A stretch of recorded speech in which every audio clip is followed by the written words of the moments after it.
Welcome to the VegasInsider.com Bet and Collect podcast. I'm here to collect. Hosted by Kevin Rogers. Who's the big winner here tonight at the casino? Your source for the best sports betting information to help you dominate your bookmaker. Thought you was laying. I'm laying. No, I'm taking it. I was taking it. It's time to bet and collect. Welcome to the latest edition of the Bet and Collect podcast here on VegasInsider.com for Friday, April 24th. Kevin Rogers and Tony Mejia with you as we take a look back at the first round of the 2020 NFL Draft. Obviously something we've never seen before, with no war rooms, with nobody dressed up, that it was a much different experience, but a little bit different, but honestly, pretty much went without a hitch, I felt like, watching it last night. But so much to go over, though, Tony, with what we saw. Joe Burrow goes number one. We knew that was going to happen. Chase Young goes number two to Washington. Thought that was going to happen. So we don't really need to go into those two because those were kind of slam dunks. But after that, though, let's start with number three. We're not going to go through every pick one by one, but just to start with number three with Jeff Okudah and all the rumors of maybe the Lions would trade out of it. Would the Lions get Tua to have him as the heir apparent to Matthew Stafford? But the Lions, I guess, went the safe route because Jeff Okudah, the cornerback out of Ohio State, he was the favorite to go third. Right, and I think he was the best player available.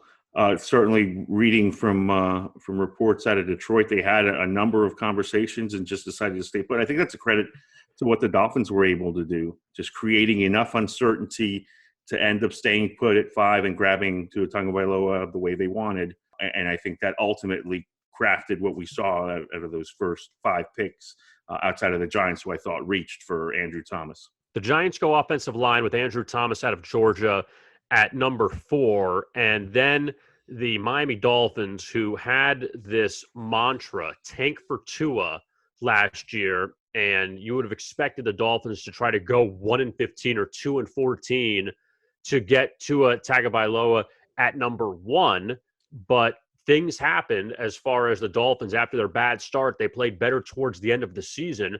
They won their final 2 games, beating the Bengals in almost a tiebreaker game for that number 1 pick in overtime, and then knocking off New England in week 17.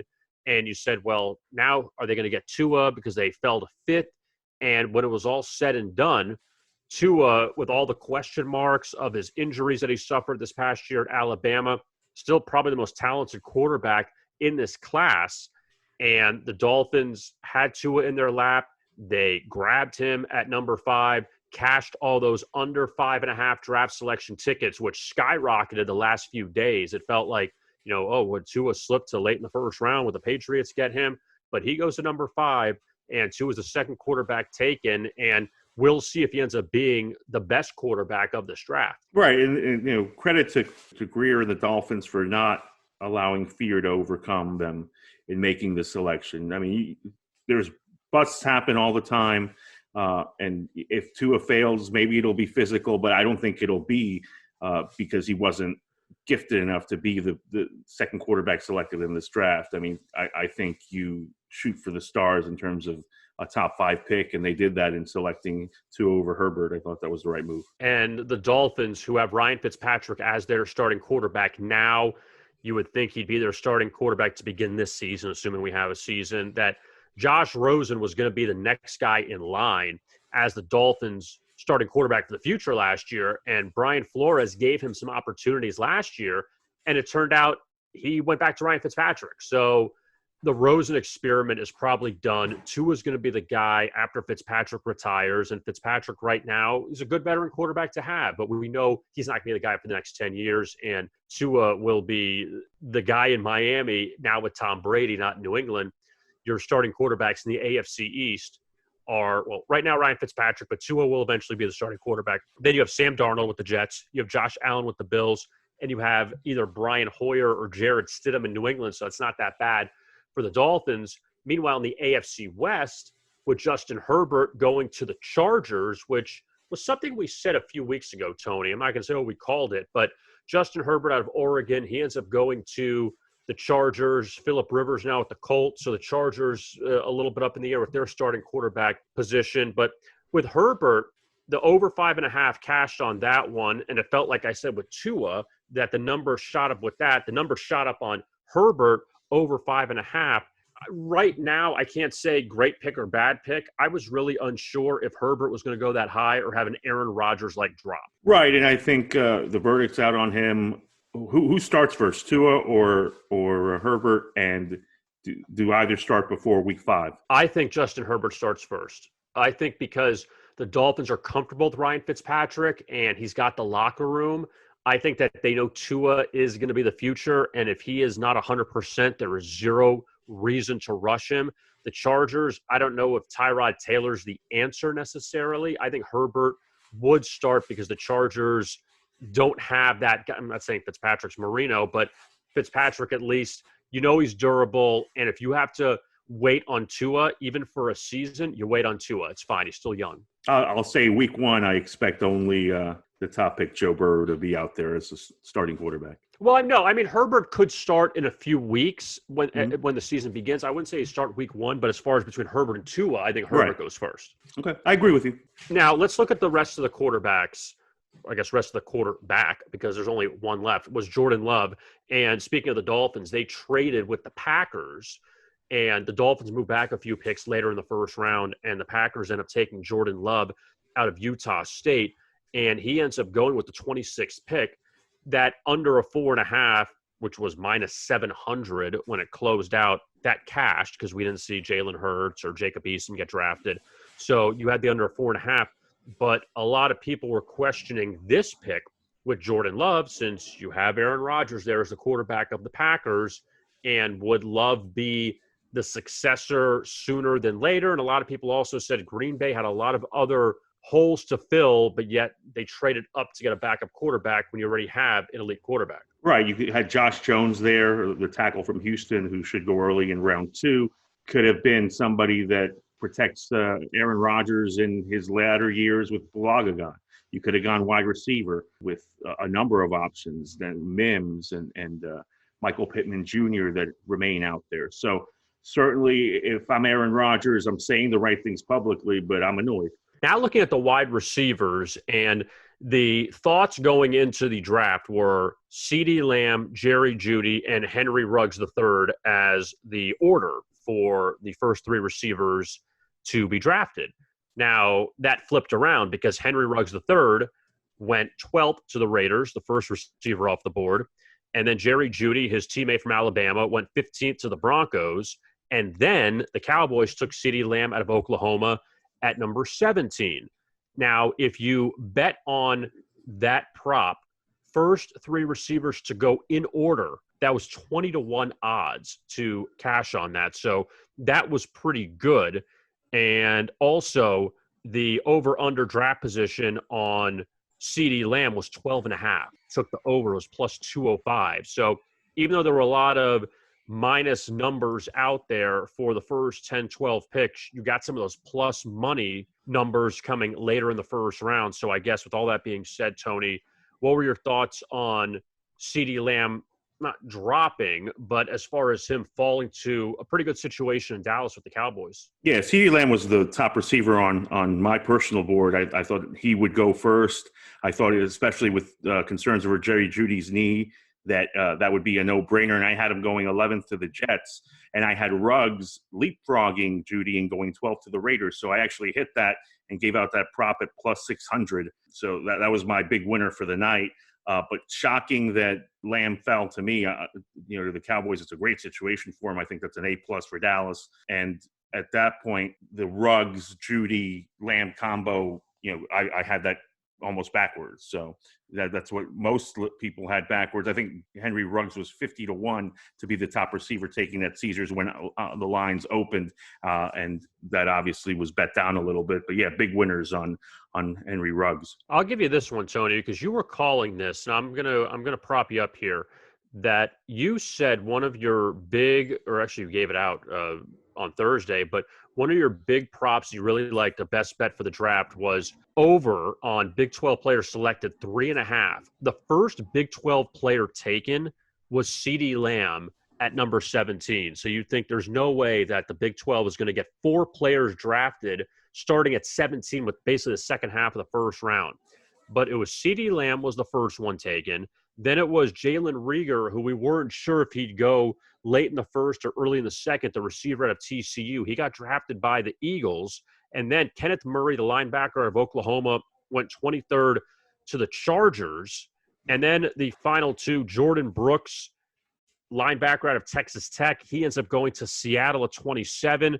And then finally, as time was running out at 31, Jeff Gladney, the cornerback out of TCU. So TCU gets 2 players taken in the first round, and the Big 12 with 5 players selected among the first 32.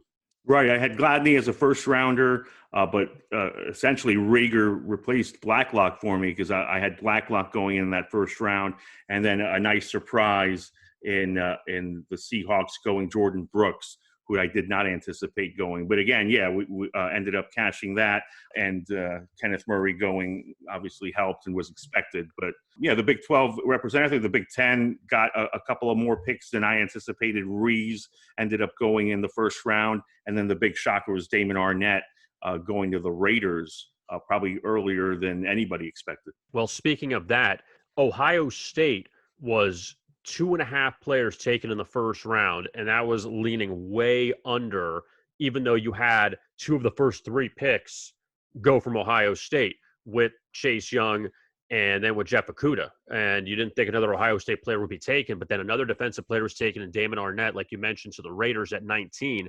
So that over of 2.5 in the first round for the Buckeyes, plus 350. So a really nice payoff there. But as far as the other big names, Alabama, LSU, both had 5 players taken in the first round, but their total was 5.5. And Alabama, you thought maybe they could have snuck in and got that 6th, but they didn't. LSU ended with the 5, and the only running back taken in the first round was by the defending champion Kansas City Chiefs with Clyde Edwards-Helaire, who went from LSU. You didn't think he'd be the first running back taken, but that prop was half. So you needed 1 running back selected amongst the 32, and it happened at number 32. Right. I had Swift as the lone running back taken, and in an earlier mock, I had him going to the Chiefs. Really, it's Andy Reid, who I guess has called him a better version of Brian Westbrook, pinpointing a guy that he thinks is perfect for his system. Because I still think Swift is the most complete running back in this draft. Go back to the Alabama and LSU point. Both of their defensive backs that were potential first-round picks slip out of it, with the Crimson Tide not getting Xavier McKinney or Trayvon Diggs selected, and LSU going into the second day still had Grant Delpit out there and Christian Fulton. So the LSU and Alabama both come close to getting their over props. I thought LSU would and Alabama wouldn't, but surprised that Delpit wasn't one of the top 32 selected. I'll give these odds makers, Tony, I will give them plenty of credit because they were so close on a lot of these. Mm-hmm. LSU and Alabama each at 5, and the total SEC players taken, they had 15.5. That landed on 15. So that was, pretty spot on. The more first-round picks, SEC or the field. Obviously, the SEC didn't win. It was 17-15 for all the other conferences. But here's another big winner from an underdog standpoint was total Pac-12 players taken. That was over 2.5. You had Justin Herbert as the first out of Oregon, and then the Dolphins took Austin Jackson, the offensive tackle out of USC, with the second pick. But another guy who you weren't sure if he was going to go in the first round or in the second was Brandon Ayuk, one of the better receivers out of Arizona State. And he was someone who, again, could have been early second, late first, and the 49ers traded up to get him. I thought the 49ers did well with their 2 picks by getting Brandon Ayuk to give Jimmy Garoppolo a little more help. Emmanuel Sanders went to the Saints in the offseason, and also San Francisco with their first pick when they flipped with Tampa Bay. They took Javon Kinlaw, the defensive tackle out of South Carolina. So the Niners, for a team that was in the Super Bowl last year, normally you don't see them make a lot of waves, teams that go to the Super Bowl. I thought they did well with 2 picks. Right. I think a fantastic draft for the 49ers, especially since they said that they had Ayuk as their top receiver on the board, Lamb number 2. And Ayuk grew up a 49ers fan in Reno, so that'll be interesting. And Kinlaw is a fantastic pick for them. And they made out in that deal with Tampa Bay wanting to move up a spot because they feared that the 49ers might go tackle given Joe Staley's impending retirement. So clearly John Lynch played that for all it's worth, played his former team, and now has more picks as a result. I thought the teams that did most poorly, I didn't like the Raiders' second pick, did not like the Titans reaching for Isaiah Wilson, and that was the most interesting draft situation.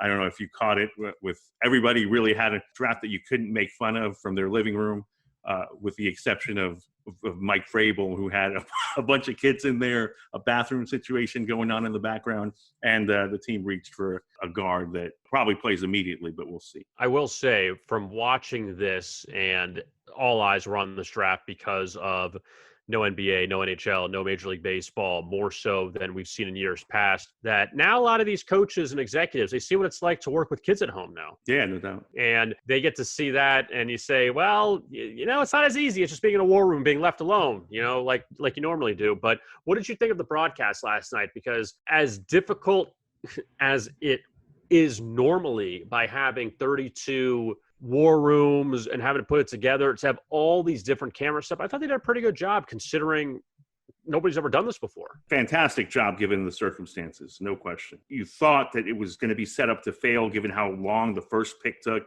And you're like, really? Joe Burrow is the number one pick. Everybody knows this. Why is this taking so long? And then everything afterwards went off without a hitch. And again, we hope that there's NFL this season. And obviously, it's difficult to say if it is or isn't. I know that Trey Wingo of ESPN asked Roger Goodell before if there would be NFL in empty stadiums, and he kind of dodged the question, which, again, he has nowhere to go with it. He can't say yes, he can't say no. He just has to say we'll see. And that's kind of where all of us are at. And hopefully we will have football. This is just the little appetizer before we get to some kind of semblance of normalcy coming up in the fall. So hopefully that is the case. So the NFL draft is first round in the books, and a lot to go over, which again, we saw some surprises and a lot of things that, probably weren't really that surprised about.